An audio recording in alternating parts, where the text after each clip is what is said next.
Hello guys, niluluto po ako ngayon ng sopas para sa aming agahan. Binigisa ko na po ang bawang. Susunod ko na ang sibuyas.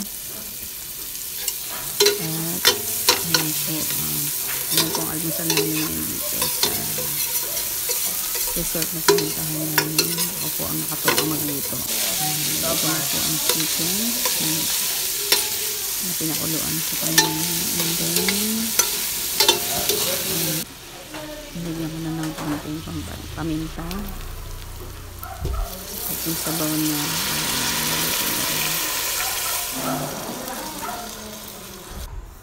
ayan po, sinabawan ko na, nilagyan din ng asin. Ilalagay ko na po yung pasta chicken, yung pansopas po siya, yung elbow, maliit na elbow lang yan. May proseso. Then, yan na po. Pero kulang pa to ng tubig. Gusto ko pa lagyan ng isang ano. Ihahain. Ayan, lalagyan ko pa po ng konting tubig. Yan na po. Serve na po sa lamesa. Para matikman ng lahat. Yan po. Ayan guys, kain tayo.